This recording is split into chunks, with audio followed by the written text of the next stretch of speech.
எண்ணமெல்லாம் சிறகடிக்கும், எண்களெல்லாம் வழி கொடுக்கும், எந்நாளும் ராஜமுகம், எளியோரின் ஏறுமுகம். எந்த நிலை வந்தாலும் வந்த நிலை மாறாத நமது ராஜநிலை.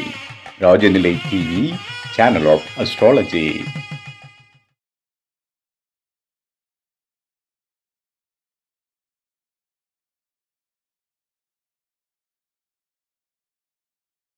வாழ்க வையகம், வாழ்க வையகம், வாழ்க வளமுடன். அம்மா அப்பா பாதம் பணிந்து வணங்குகிறேன். ஜோதிட குருமார்களுக்கும் நவகிரகங்களுக்கும் பஞ்சபூதங்களுக்கும் பிரபஞ்சத்திற்கும் குலதெய்வத்திற்கும் என் அன்பான வணக்கம். கதிரவன் மதியம் அங்காரகன் முந்தியும் கருணை உள்ள சுரதம் குருவும் காரவன் காரியம் ராகுவும் கேதும் கருத்துமிகு சுகமாக 11ஆம் இடம் வந்து உச்சநிலை என்ற பரிவோடு வந்தால் செய்யமன்றோம். உலகெங்கும் உள்ள ராஜநிலை டிவி ரசிக பெருமக்கள் அனைவருக்கும் உற்சாகமான காலை வணக்கம். இன்று பிறந்தநாள் மற்றும் திருமணநாள் கொண்டாடும் அனைவருக்கும் ராஜநிலை டிவி சார்பாக வாழ்த்துக்களை தெரிவிப்பது உங்கள் ராஜநிலை எண்கணித வித்தகர் லால்குடி செந்தில். இன்றைய பஞ்சாங்கம் உத்தராயண காலம் விஸ்வாவசு வருடம் பங்குனி மாதம் 15ஆம் தேதி ஞாயிற்றுக்கிழமை. இன்று 29/3/2026. நல்ல நேரம் காலை 6 மணி முதல் 7:30 மணி வரை, மதியம் 3:30 மணி முதல் 4:30 மணி வரை. கௌரி நல்ல நேரம் காலை 10:30 மணி முதல் 11:30 மணி வரை, மதியம் 1:30 மணி முதல் 2:30 மணி வரை.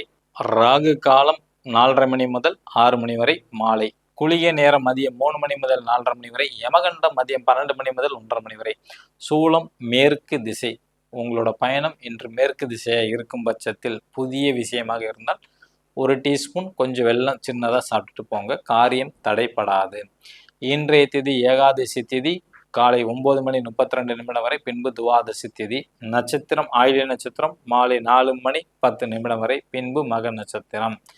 இன்றைய யோகம் திருதி நாம யோகம். கரணம் பத்திரைக்கரணம் காலை 9:32 வரை, பின்பு பவகரணம். சந்திராஷ்டமம் பூராட நட்சத்திரம் மதியம் 4:10 வரை, பின்பு உத்திராட நட்சத்திரம். கிரக நிலவரங்கள்: மேஷ ராசியில் சுக்கிர பகவான், மிதுன ராசியில் குரு பகவான், கடக ராசியில் சந்திர பகவான், சிம்ம ராசியில் கேது பகவான், கும்ப ராசியில் செவ்வாய் பகவான், புதன் பகவான் மற்றும் ராகு பகவான், மீன ராசியில் சூரிய பகவான் மற்றும் சனி பகவான். நம்ம இன்னைக்கு இந்த பங்குனி மாச பலன்ல விருச்சக ராசிக்கு எப்படி இருக்குன்னு நம்ம வந்து பார்க்க போகிறோம். விருச்சக ராசியோட அதிபதி செவ்வாய்ங்கிறது 4ஆம் இடத்துல பயணம் செய்கிறார். ஓகேங்களா?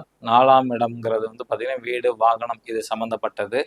அது ராகுவோட சாரத்தில் பயணம் செய்யறதுனால கண்டிப்பாக வாகன யோகம் உண்டு. வீடு மனை வாங்கக்கூடிய யோகம் விருச்சக ராசிக்கு அதிகம் உண்டு.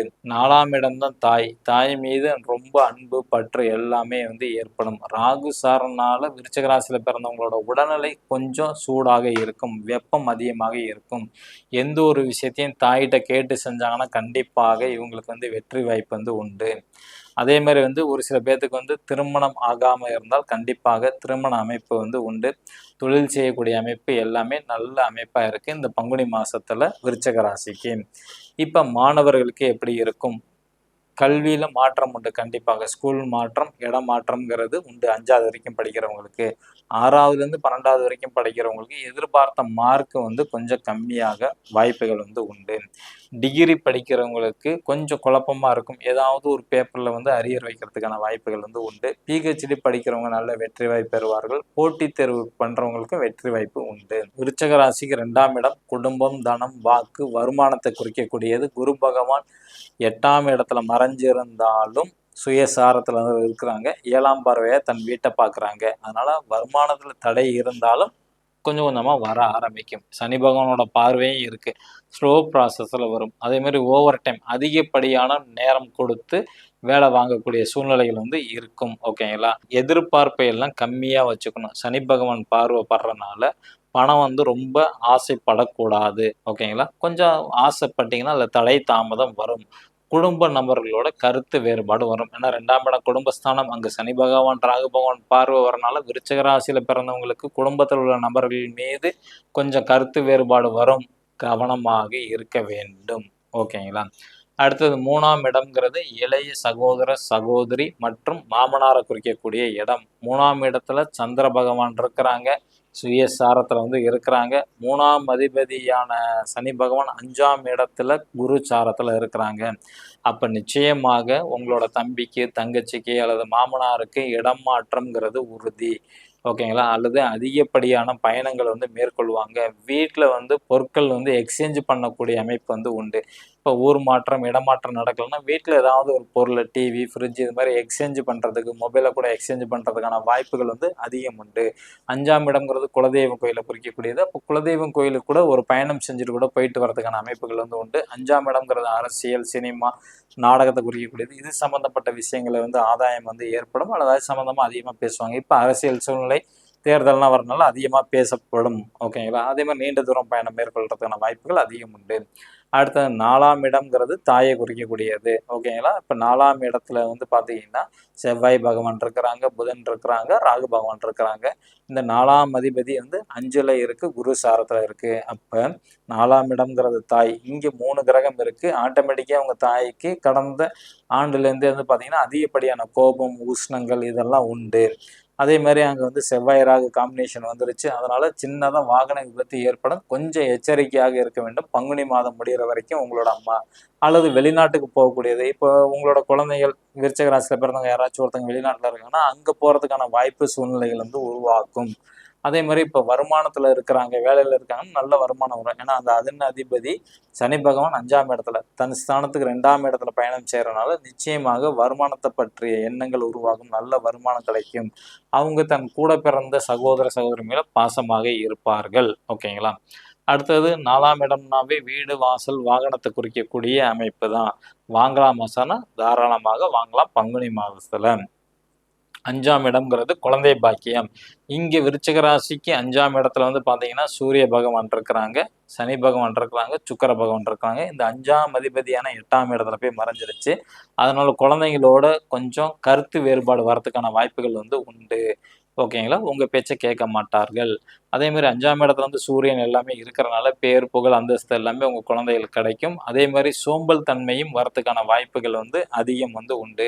அதே மாரி வந்து பார்த்துக்கிட்டீங்கன்னா, நகைச்சுவை உணர்வு அங்க வந்து புதன் இருக்கிறனால, ஆ புத்திசாலித்தன்மை ஏற்படும். புதன் வீட்ல போய் இருக்கிறனால, கொஞ்சம் நகைச்சுவை உணர்வு அதிகமாக வரும். ஓகேங்களா? அதே மாரி அவங்களுக்கு வந்து 5ஆம் அதிபதி தன் ஸ்தானத்துக்கு 4ஆம் இடத்துக்கு போறனால வீடு வாங்கணும், நிலம் வாங்கணும், இடம் வாங்கணுங்கிற யோகம் அதிகமா இருக்கும். அல்லது அது ஆசை கொஞ்சம் அதிகப்படும். ஓகேங்களா? இப்போ புதுசா திருமணம் ஆனவங்களுக்கு எப்படி சார் இருக்கும்? குழந்தை பாக்கியம் அப்படின்னு கேட்டீங்கன்னா, நிச்சயமாக குழந்தை பாக்கியம்ங்கிறது கொஞ்சம் தாமதம் ஏற்படும். ஓகேங்களா? ஏன்னா 5ஆம் அதிபதி 8ல போய் மறைஞ்சிருச்சு. அதனால கொஞ்சம் தாமதம் வந்து உண்டு. அரசியல்ல இருக்கவங்களுக்கு எப்படி சார்? 5லயே வந்து சூரியன் இருக்கனால பேர் புகழ் எல்லாம் கிடைக்கும். விருச்சிக ராசியில உள்ளவங்களுக்கு. ஆனா வந்து 2வது முறை தான் வந்து காரியம் வந்து வெற்றி அடையும். விருச்சிக ராசியில பிறந்தவங்களுக்கு 2வது முறையில நிச்சயமாக வெற்றி வாய்ப்பு அதிகம் வந்து உண்டு. இதோட தொடர்ச்சி நம்ம நாளைக்கு பார்க்கலாம். ஓகேங்களா? புதுசா பார்க்கக்கூடிய நண்பர்கள் இந்த மாரி ஒரு பெர்மனன்ட் மார்க்கர் வாங்கிக்கிங்க. உங்க ராசி அல்லது லக்னத்துக்கு உண்டான நம்பர வந்து மனதார நெனச்சுட்டு எழுதுங்க. எழுதும்போது உங்களோட கோரிக்கைய சொல்லிட்டு எழுதுங்க. நிச்சயமாக 100 நாள்ல அந்த கோரிக்கை நிறைவேறும். எழுதக்கூடிய நேரம் காலையில 6:06, 6:08, 6:22, 6:26, 6:33, 6:42, 6:51. இத தவற விட்டா 8:06, 8:08, 8:22, 8:26, 8:33, 8:42, 8:51. இந்த டைம்ல எழுதுங்க. என்ன வேணாலும் நீங்க பிரபஞ்சத்துல கேட்டு எழுதலாம். பாசிட்டிவாக இருக்க வேண்டும். திருமணம் நடக்க வேண்டுமா? குழந்தை பாக்கியம் வேண்டுமா? இடம் வாங்கணுமா? ட்ரான்ஸ்ஃபர் வேணுமா? பயணங்கள் மேற்கொள்ளணும், வெளிநாட்டுக்கு போணுமா? அந்த மாரி ஏ டூ இசட் எது வேணாலும் 100 நாள்ல வந்து கண்டிப்பாக நடக்கும். காரியம் வெற்றி அடைஞ்ச பிறகு பிரபஞ்சத்திற்கு ஒரு நன்றியை சொல்லிட்டு, மீண்டும் அடுத்த கோரிக்கை நீங்க வந்து எழுதலாம். ஓகேங்களா? மேச ராசி அல்லது மேச லக்னத்தில் பிறந்த நபர்கள் இன்று பயன்படுத்த வேண்டிய ராஜநிலையின் அதிர்ஷ்ட எண் 08. ரிஷப ராசி அல்லது ரிஷப லக்னத்தில் பிறந்த நபர்கள் இன்று பயன்படுத்த வேண்டிய ராஜநிலையின் அதிர்ஷ்ட எண் 51. மிதுன ராசி அல்லது மிதுன லக்னத்தில் பிறந்த நபர்கள் இன்று பயன்படுத்த வேண்டிய ராஜநிலையின் அதிர்ஷ்ட எண் 54. கடகராசி அல்லது கடக லக்னத்தில் பிறந்த நபர்கள் இன்று பயன்படுத்த வேண்டிய ராஜனின் அதிர்ஷ்ட எண் 72. சிம்ம ராசி அல்லது சிம்ம லக்னத்தில் பிறந்த நபர்கள் இன்று பயன்படுத்த வேண்டிய ராஜனின் அதிர்ஷ்ட எண் 66. கன்னி ராசி அல்லது கன்னி லக்னத்தில் பிறந்த நபர்கள் இன்று பயன்படுத்த வேண்டிய ராஜனின் அதிர்ஷ்ட எண் 97. துலாம் ராசி அல்லது துலா லக்னத்தில் பிறந்த நபர்கள் இன்று பயன்படுத்த வேண்டிய ராஜனின் அதிர்ஷ்ட எண் 90. விருச்சிக ராசி அல்லது விருச்சிக லக்னத்தில் பிறந்த நபர்கள் இன்று பயன்படுத்த வேண்டிய ராஜனின் அதிர்ஷ்ட எண் 84. தனுசு ராசி அல்லது தனுசு லக்னத்தில் பிறந்த நபர்கள் இன்று பயன்படுத்த வேண்டிய ராஜனின் அதிர்ஷ்ட எண் 77. மகர ராசி அல்லது மகர லக்னத்தில் பிறந்த நபர்கள் என்று பயன்படுத்த வேண்டிய ராஜனின் அதிர்ஷ்ட எண் 16. கும்ப ராசி அல்லது கும்ப லக்னத்தில் பிறந்த நபர்கள் என்று பயன்படுத்த வேண்டிய ராஜனின் அதிர்ஷ்ட எண் 02. மீன ராசி அல்லது மீன லக்னத்தில் பிறந்த நபர்கள் என்று பயன்படுத்த வேண்டிய ராஜனின் அதிர்ஷ்ட எண் 12. இது அனைத்தும் காமனானதான். உங்க ஜாதகத்துக்கு அதிர்ஷ்டமான நம்பர் தெரிஞ்சுக்கணும்னா கீழே உள்ள வாட்ஸ்அப் நம்பருக்கு தொடர்பு கொள்ளுங்கள். இந்த நாள் இனி நாள் அமைய அடியேனும் பிரபஞ்சத்திடம் பிரார்த்தனை செய்து கொண்டு உங்களிடமிருந்து விடைபெற்றுக் கொள்வது உங்கள் ராஜனின் கணித வித்தகர் லால்குடி செந்தில். நன்றி, வணக்கம், வாழ்க வளமுடன்.